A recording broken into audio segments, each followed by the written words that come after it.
누가복음 24장 1절부터 12절까지 좀 깁니다. 좀 길지만 여러분 들으시고 제가 읽겠습니다. 저건 꺼도 될 것 같아요. 왜냐하면 이 성경이랑 달라서 오히려 혼돈이 될 것 같습니다. 제가 성경 구절, 부활하신 예수님에 대한 성경 구절, 누가복음 24장에 있는 말씀을 읽어드리겠습니다. 여러분 잘 들으시길 바랍니다. 안식일 다음 날 이른 새벽에 여자들이 준비해 두었던 향료를 가지고 무덤에 가보니 무덤을 막았던 돌은 이미 굴려져 있었다. 그들이 무덤 안에 들어가 보았으나 주 예수의 시체는 보이지 않았다. 어떻게 된 일인지 몰라 당황하고 있는데 갑자기 빛나는 옷을 입은 두 사람이 나타나 그들 곁에 섰다. 여자들이 무서워서 얼굴을 땅에 대자 그 사람들이 이렇게 말하였다. 왜 살아계시는 분을 죽은 사람 가운데서 찾느냐? 왜 살아계신 분을 죽은 사람 가운데서 찾느냐? 그분은 여기 계시지 않고 살아나셨다. 전에 갈릴리에 계실 때 너에게 하신 말씀을 기억해 보아라. 나는 죄인들의 손에 넘어가 십자가에 못 박히고 3일 만에 다시 살아나야 한다고 하시지 않았느냐?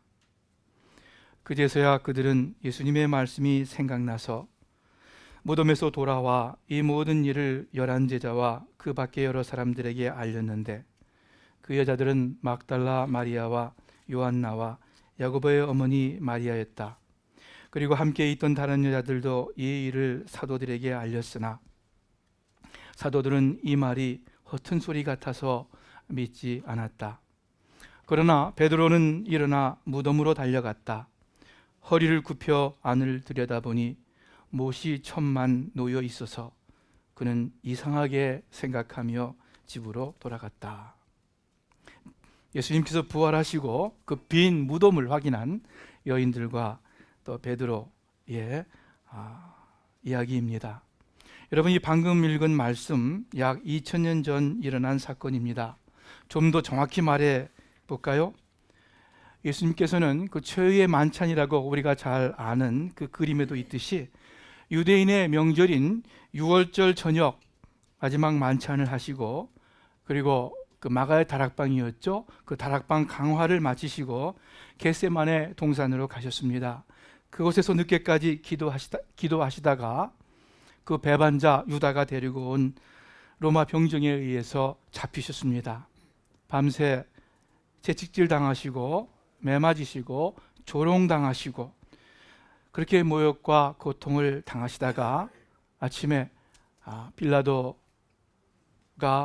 십자가 사형에 내어주고 그리고 오전에 십자가에 달리시고 약 오후 3시쯤 운명하셨습니다. 그래서 예수님께서 돌아가신 굿 프라이데이 성금요일은 유대인의 최대 명절인 6월절과 같습니다. 그런데 보통 달력의 차이로 그 유대교 6월절과 성금요일이 일치하지 않습니다. 그런데 올해는 6월절이 3월 30일이에요. 언제죠? 어제 그제. 굿 프라이데이와 꼭 맞습니다. 올해는 이 굿 프라이데이와 유대교 6월절이 꼭 같습니다. 예수님께서 대부분의 성경학자들이 예수님께서 기원 전 한 3, 4년경에 태어나셨다고 믿습니다. 그리고 기원 후 30년경에 십자가를 지시고 돌아가셨다고 생각합니다. 그러면 올해가 2018년이죠. 2018 빼기 30 뭐죠? 1988 지금으로부터 1988년 전 금요일 돌아가셨고 그리고 오늘 아침 부활하셨습니다. 왜 이렇게 날짜를 자세히 말씀드립니까? 예수님께서 십자가에 돌아가시고 사흘 만에 부활하신 그것이 역사적인 사건임을 또 실제의 사실임을 말씀드리기 위해서입니다. 예수님께서 십자가에 달리신 모습을 여인들이 가까이서 보았습니다. 예수님의 시신이 돌무덤에 안치되는 것을 확인했습니다. 방금 읽은 본문에서 여인들이 예수님의 시신에 향품을 바르려고 부활의 아침 새벽에 무덤에 찾아갑니다. 아마 이 여인들은 가면서도 걱정했을 거예요. 무덤의 돌문이 열려 있을까? 우리가 열 수 있을까? 누가 도와줘서 이 돌문을 움직일 수 있을까? 생각했을 거예요. 가보니까 무덤 문이 열려 있었습니다. 그리고 안을 들여다보니까 그 예수님의 시체가 보이지 않았습니다. 무척 놀라고 당황했을 것입니다. 그때 흰 옷을 입은 사람이 나타나서 말씀합니다. 왜 살아계신 분을 죽은 자 가운데서 찾느냐? 여기 계시지 않다. 찾지 말아라. 이미 살아나셨다. 이 여인들이 놀래서 여러 가지 마음을 가지고 사도들에게 돌아가서 이야기하는데 사도들도 믿지를 못합니다. 그 적극적인 베드로가 그 여인의 말을 듣고 예수님 묻힌 곳에 달려가 보았습니다. 정말 예수님의 시체가 안 보입니다. 의아해하면서 반신반의하면서 베드로가 돌아왔을 겁니다. 물론 나중에 예수님께서 제자들에게 여러 번 나타나십니다. 여러분, 우리 기독교의 신앙을 부활신앙이라고 합니다. 부활, 무슨 뜻입니까? 부활이라는 단어를 국어사전에서 찾아보았어요. 죽었다가 다시 되살아남이라고 아주 간단히 짧게 적혀 있습니다. 그러므로 예수께서 부활하셨다라는 것은 예수님께서 죽으셨다가 다시 살아나셨다라는 뜻입니다. 그러나 여러분, 알아두어야 할 것이 있습니다. 실제 일반 사전에 그런 의미로 죽었다가 다시 살아났다라는 의미로 부활이라는 단어가 쓰여지지 않습니다. 그런 단어보다는 소생했다 또는 회생했다라고 표현합니다. 동서양 역사의 그 기록을 보면은 죽었다가 다시 살아난 사람들이 꽤 있습니다. 성경에도 있죠. 나사로가 다시 살아났죠. 나인성 과부의 아들이 죽었다가 살아났죠. 구약에 보면은 수넴성 여인의 아들도 또 죽었다가 살아났습니다. 그런데 그러한 모든 사람들에게 부활했다고 이야기하지 않습니다. 그냥 소생했다, 잠시 죽었다가 숨이 다시 돌아왔다, 이렇게 표현합니다. 이 부활이라는 표현은 역사상 아무에게도 사용하지 않고 오직 예수님 한 분에게만 사용합니다. 이것은 꼭 기독교만을 의미하는 것 아니에요. 세상 사람들도 마찬가지입니다. 영어로 보통 사람들이 잠시 죽었다가 다시 살아나는 것을 resurrection이라고 얘기하지 않습니다. resuscitation 이런 식으로 표현할 거예요. resuscitation. resurrection은 오직 예수님한테만 해당되는 말입니다. 그렇다면 예수님께서 부활하신 그 부활의 의미는 무엇입니까? 국어사전이 아니라 성경사전을 찾아보니까요, 부활에 대해서 굉장히 길게 설명되어 있어요. 그런데 그 핵심은 뭐냐 하면은 죽은 자가 새 생명을 얻어 다시 살아나는 것, 이렇게 설명할 수 있습니다. 아까 국어사전의 정의와 뭐가 다르죠? 죽은 사람이 새 생명을 가지고 다시 살아나는 것. 이전의 생명과는 구별되는 다른 새 생명을 얻는 것입니다. 여러분, 회생한 사람은 결국 다시 죽었습니다. 나사로도 죽었어요. 나인성 과부의 아들도 죽었어요. 그것은 부활이 아니에요. 그러나 예수님은 십자가에 돌아가신 지 사흘 만에 살아나셨고, 그리고 다시는 죽음을 당하지 않으셨습니다.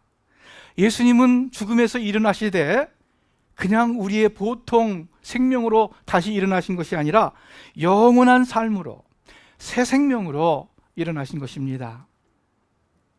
그래서 부활은 사망의 권세를 깨뜨리고 승리하는 것입니다. 부활은, 예수님의 부활은 사탄의 권세, 죄의 권세, 어두움의 권세, 죽음의 권세를 깨뜨리신 그 승리의 표시이고 그 승리의 증거인 것입니다. 그냥 죽었다가 살아나는 것이 아니에요. 여러분, 또 회생한 사람들은요, 죽었다가 살아난 그 이후에 이전과 똑같은 차원에서 똑같은 종류의 삶을 살았습니다. 달라지지 않았어요. 같은 삶이었어요. 그러나 제자들이 목격한 그리고 기록한 부활하신 예수님의 모습은 이전 모습과는 사뭇 다릅니다. 어떤 경우는요, 3년 동안 같이 생활했던 이 제자들조차 예수님을 알아보지 못했습니다. 무덤에서 여인들이 예수님을 잘 알아보지 못했고요, 엠마오로 가는 두 제자가 처음에는 예수님 바로 옆에서 같이 걸어가면서도 예수님임을 알지 못했습니다. 뭔가 돌아가시기 이전과는 다른 어떠한 면이 있었을 겁니다. 어떠한 기운이 거기에 있었을 겁니다. 부활하신 후 예수님께서는 보통 말씀도 하시고 또 이전처럼 식사도 하셨습니다.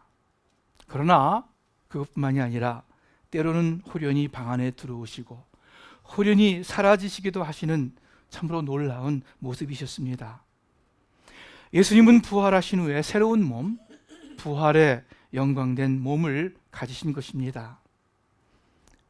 소생, 회생은 시간의 연장이지만 부활은 새로운 차원으로의 도약입니다.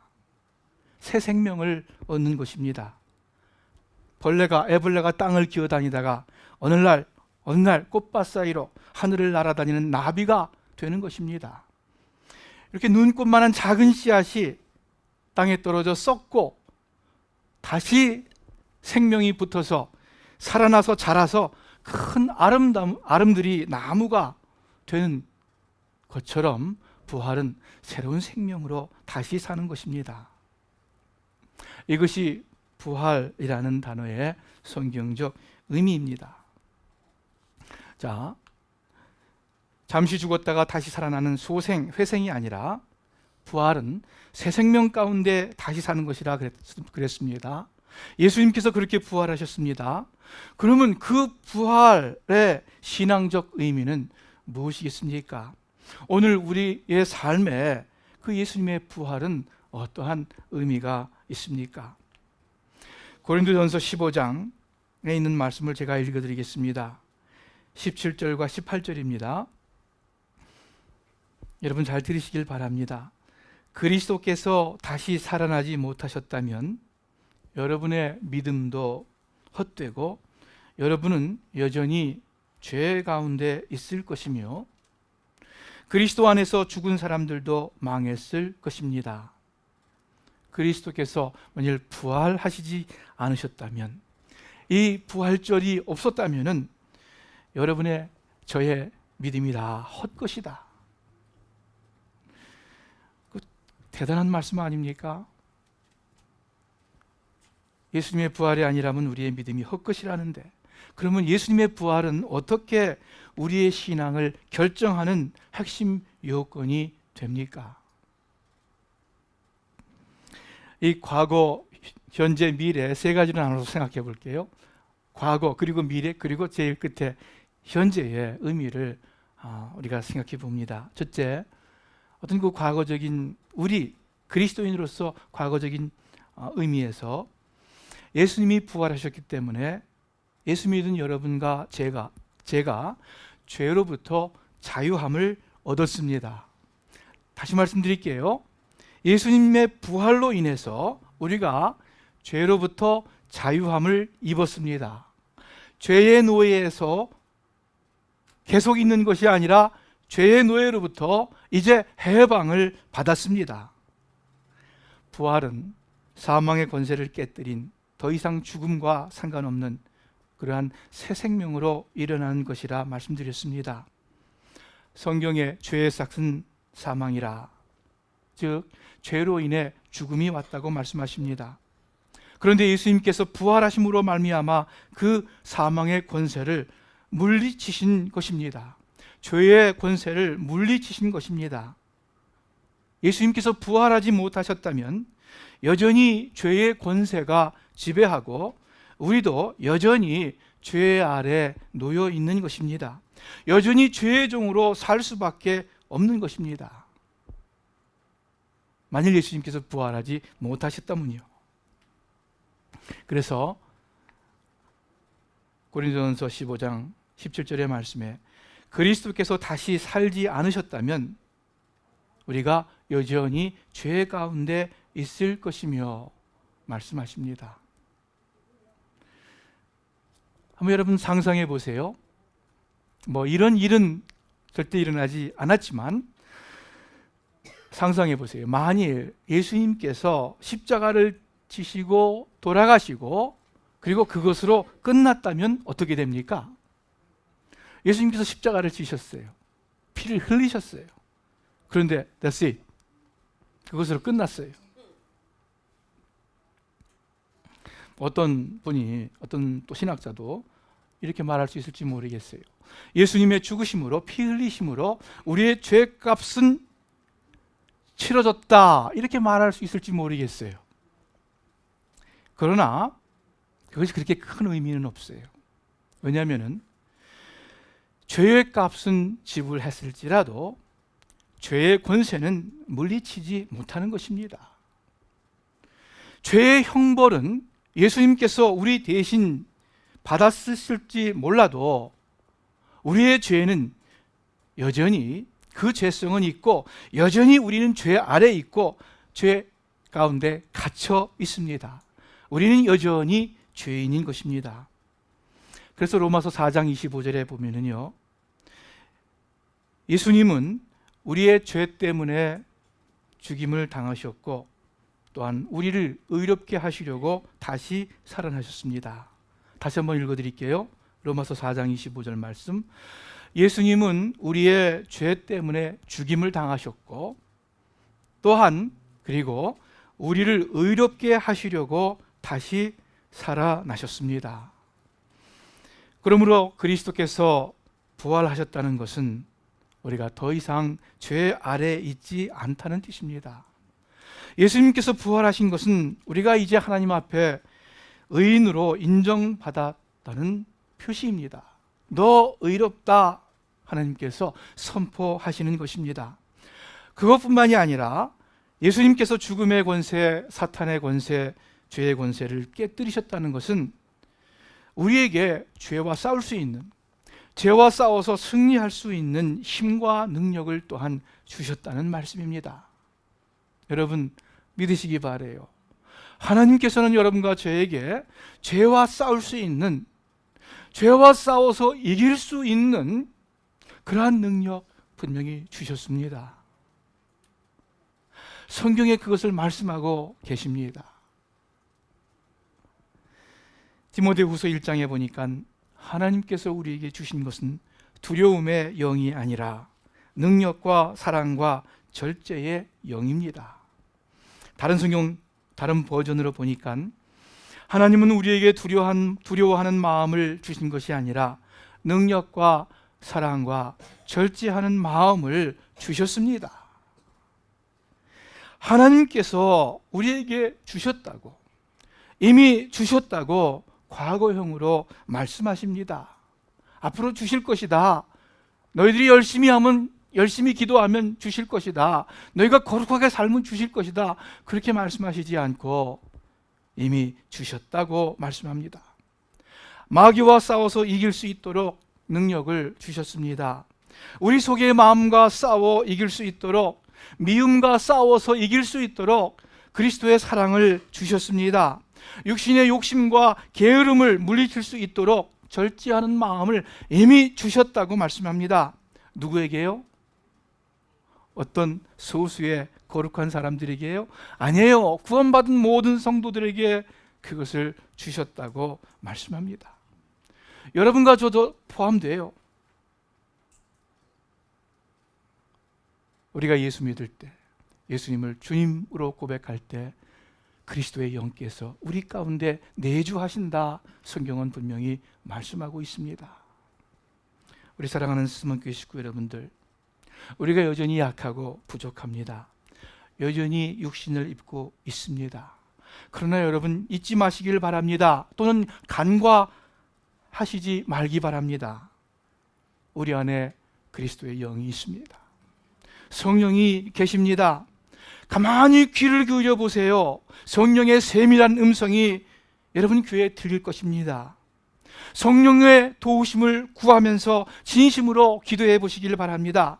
여러분 안에 하나님의 능력과 하나님이 주신 사랑과 절제의 마음이 있음을 여러분 발견할 것입니다. 그리고 그 하나님께서 주신 것이 역사함을 여러분 보실 것입니다. 그 능력과 그 사랑과 그 절제의 마음을 써서 여러분 죄와 싸우시기를 바랍니다. 많은 경우 우리가 죄입니다, 우리가 죄입니다 하나님 앞에 호소할 때에 물론 우리가 죄를 항상 회개해야 됩니다. 그런데 잘못하면은, 자칫하면은 우리가 날마다 우리의 연약함과 부족을 고백하면서 우리 가운데 역사하시는 하나님께서 주시는 능력과 사랑과 절제의 마음을 간과하지는 않는지요.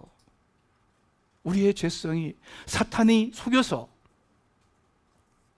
우리가 회피하도록 하나님께서 분명히 우리에게 열어놓으신 그 길로 가지 못하도록 사탄이 속이는 것은 아닌지 여러분 돌아보시기를 바랍니다.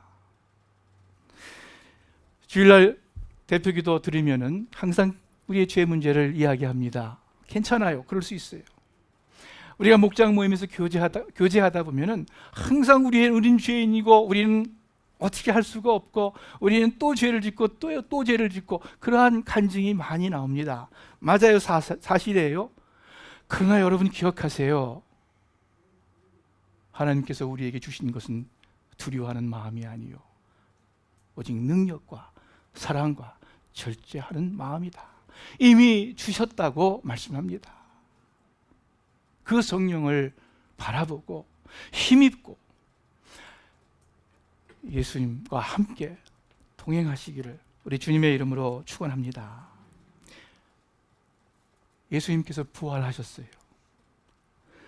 그 부활하셨기 때문에 죄의 권세를 예수님께서 물리치셨어요.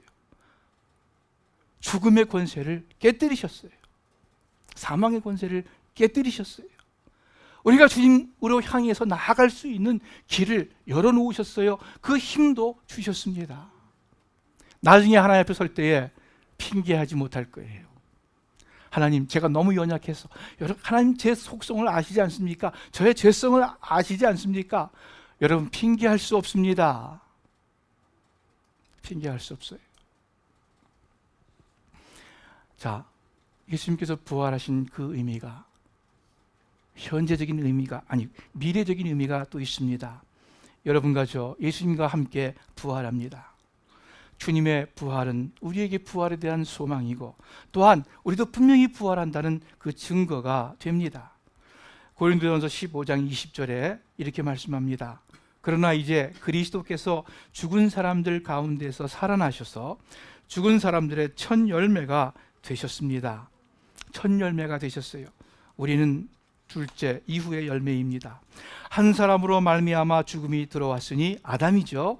또한 한 사람으로 말미암아 죽은 사람의 부활도 옵니다. 사망이 아담으로부터 왔다면 생명이, 새로운 생명이 예수 그리스도로부터 옵니다.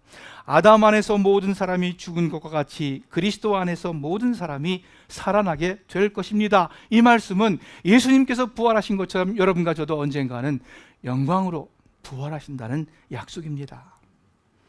또 고린도전서 15장에 이런 말씀을 하십니다.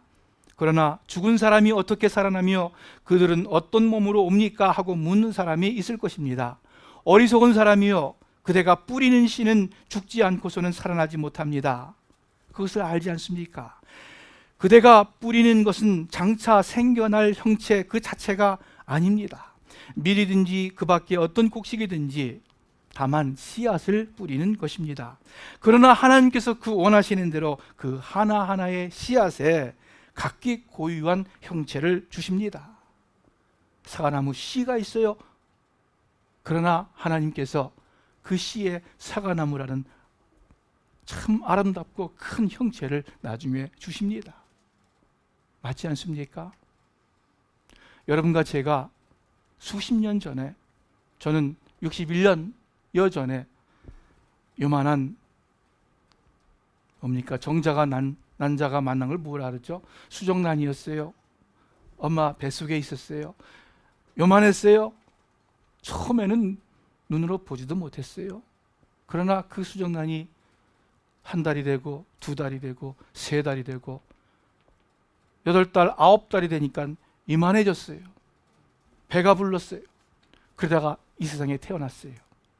여러분, 엄마 모태에 있었던 저나 지금 이렇게 서 있는 이 자리에 서 있는 저나 똑같은 변희왕입니다. 그러나 요 눈에 보이지 않는 작은 수정란 안에 여러분 이 모습이 있다는 것, 그 작은 수정란을 통해서 하나님께서 주셨고 이렇게 키워주셨다는 것, 변화시켜 주셨다는 것, 우리가 부인할래야 부인할 수 없지 않습니까? 어느 날 이 육신의 몸이 쓰러지면은 하나님께서 썩지 아니하는 영원한 몸, 영광된 몸을 다시 입혀주실 것입니다. 그것을 우리는 우리 몸의 부활이라고 얘기를 합니다. 예수님께서 부활하셔서 영광된 몸을 가졌듯이 언젠가는 이 약한 몸이 아니라, 이 죄의 몸이 아니라 참으로 거룩한 예수님과 같은 부활의 몸으로 일어날 것입니다. 여러분 주보에 나중에 집에 가서 보시길 바랍니다.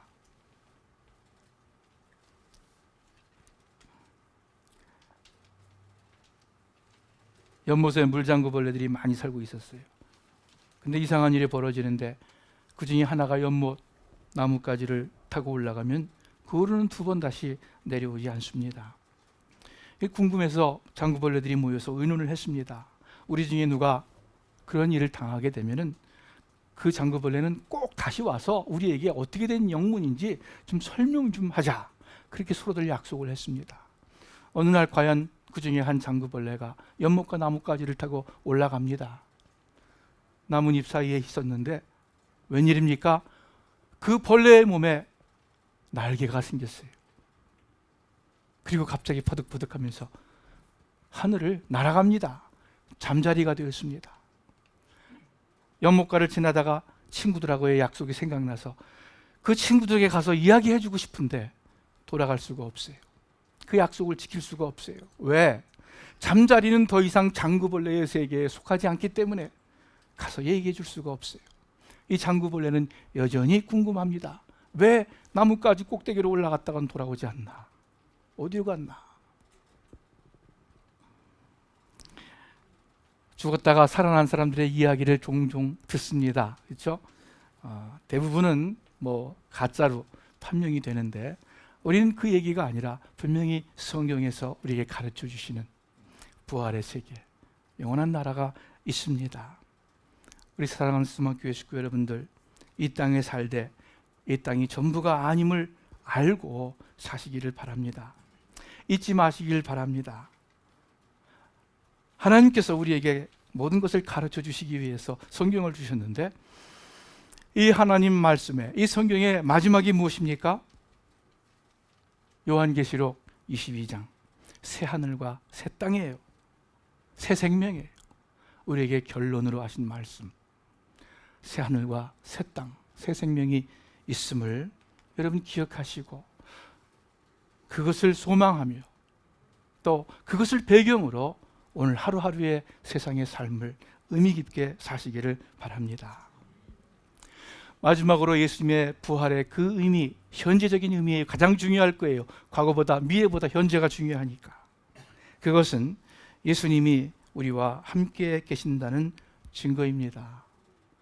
여러분 과거에 몇 번 물어봤어요. 예수님이 역사적인 인물입니까? 역사적인 인물이 아닙니까? Yes and no, 둘 다 되죠.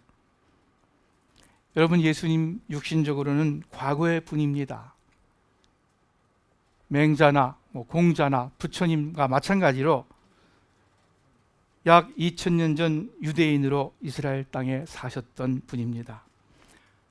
과거의 역사 가운데 분명히 살아계셨던 분입니다. 그러나 그것보다 더 중요하게, 더 본질적으로 예수님은 현재의 분이십니다. 즉 부활하셔서 현재 살아계신 분입니다. 그리스도의 영으로 살아계신 주님이십니다. 여러분과 제가 주님 하고 부를 수 있는 것은 주님이 계시기 때문입니다. 없는 사람을 여러분 부를 수 있습니까? 안 돼요. 우리가 가끔씩 돌아가신 분, 어머니, 누구 이렇게 돌아가신 분 이름을 부를 수는 있을 거예요. 그러나 그것은 그저 내 독백이고 하소연이지 인격적인 교제 가운데 이름을 부르는 것은 아닙니다. 죽은 사람은 아무리 훌륭해도, 아무리 나에게 귀한 사람이었다 하더라도, 아무리 고마운 사람이었다 할지라도 내가 기억할 수는 있을지언정 현재 나의 친구, 현재 나의 주님은 되지 못합니다. 우리가 찬송 부르죠. 내 진정 사모하는 친구가 되신 주. 내 마음이 아플 적에 큰 위로 되시며 나 외로울 때 좋은 친구라. 예수님을 친구라고 우리가 부르고 믿습니다. 힘들 때 주님, 하나님, 주여 하고 우리가 부릅니다. 그리고 그렇게 우리가 진심으로 주님을 부를 때에 우리의 마음에 순간 평강이 찾아옵니다. 그것은요, 우리 예수님께서 지금 살아계셔서 실제 친구가 되어주시고 실제 우리의 주님이시기 때문입니다. 만일 예수님께서 부활하지 않으셨다면 주님은 그저 과거의 분이십니다. 2000년 전 이스라엘 다윗의 혈통으로 사셨던 분입니다. 그저 훌륭한 분, 위대한 분, 성자 그 정도이지 현재 내가 부르는 나의 친구, 내가 부르는 나의 주님은 될 수 없습니다. 그래서 아까 고린도 전서에 읽었듯이 그리스도께서 다시 사신 것이 없으면 너희의 믿음이 헛되다 하고 말씀합니다. 여인들이 예수님 무덤에서 예수님의 시체가 없어진 걸 보고 아마 예수님을 찾았을 거예요. 어디 계신가? 어디? 누가 가져갔나? 두리번거렸을 거예요. 그때 천사가 나타나서 어찌하여 사한 자를 죽은 자 가운데서 찾느냐? 여기 계시지 않다 말씀하는데, 여러분, 예수님께서 오늘날 여러분과 저에게 그렇게 말씀하시지는 않습니까? 여러분, 예수님의 생애가 귀하다고 생각하십니까? 예수님의 교훈이 참으로 옳다고 인정합니까? 좋습니다. 그러나 그것만 있다면 여러분은 예수님을 과거의 분, 죽은 자 가운데서 찾는 것입니다. 유교에서 공자님의 가르침을 따르고 또 때가 되면 제사 같은 것을 드리면서 공자를 경배합니다. 불교에서도 부처님을 경배하고 절합니다. 참불가도 있고 그다음 또 백배 절하는 것도 있습니다. 우리 북한 동포들도요, 김일성 수령을 지금은 모르겠어요. 그 전에 보면은 수령님은 영원히 우리 마음 가운데 살아계십니다. 이게 입에 달고 살았어요, 그 사람들이. 그리고 실제로 어떤 보통 예수 믿는 사람보다 더 진심으로 그 고백을 했습니다. 그런데요, 우리가 예수님을 그렇게만 경배한다면 우리는 잘못하는 것입니다. 잘못 믿는 것입니다. 철저한 유림들이 공자의 도덕과 예절을 잘 지키듯 그리스도인들이 아무리 성경의 명령과 규례를, 율법을 잘 따른다 하더라도 신실한 불자가 불상 앞에 엎드려 빌고 절하듯 그리스도인들이 아무리 기도하고 예수님을 따른다 해도 북한 사람들이 김일성 수령님은 영원히 우리 마음 가운데 살아계십니다 하고 고백하듯 그리스도인들이 예수님을 기린다고 하더라도 십자가 목걸이를 가지고 또 예수님께서 남기신 가르침을 배우고 하면서 따른다 하더라도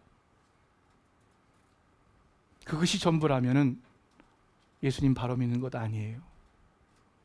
이유는 살아계신 현재의 주님과 나와의 인격적인 만남이고 인격적인 교제입니다. 예수님은 그저 성경 안에 있는 이야기의 분이 아닙니다.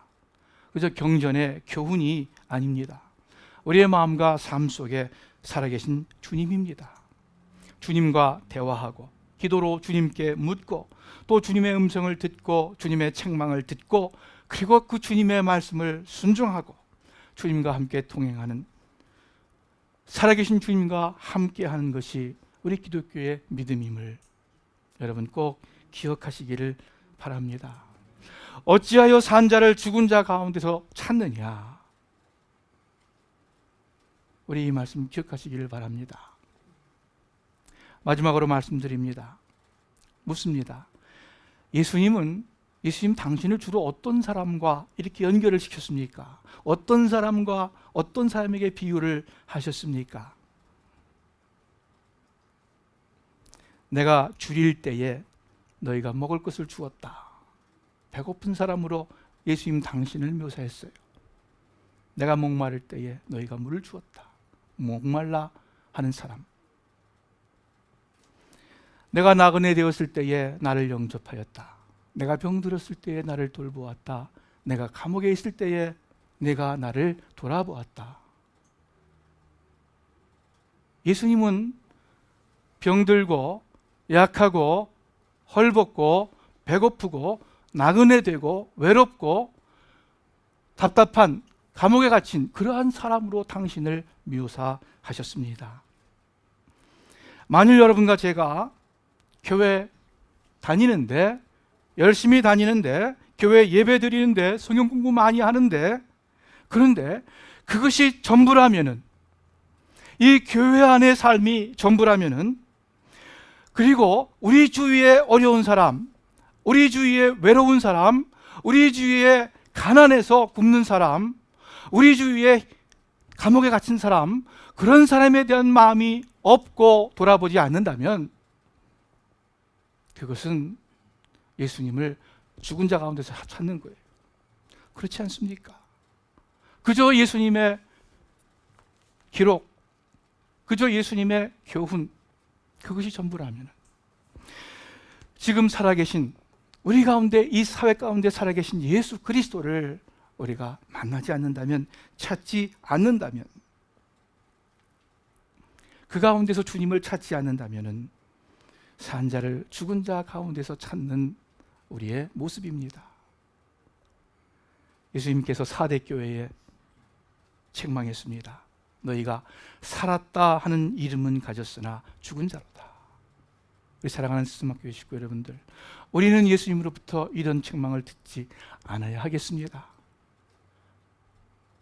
이것이 그냥 종교적인 활동으로 끝나서 죽은 행실로 예수님께 책망을 받지 않아야 하겠습니다. 우리 가운데, 우리 가족 가운데, 우리의 이웃 가운데 참으로 어렵고 도움이 필요한 사람들에게, 위로가 필요한 사람들에게, 용서가 필요한 사람들에게 함께 가서 함께 해주는, 그래서 예수님을 산자 가운데서 찾는 우리가 되기를 주님의 이름으로 축원합니다. 기도하겠습니다. 하나님 아버지, 부활의 의미를 말씀을 통해서 저희들 또 배웠습니다.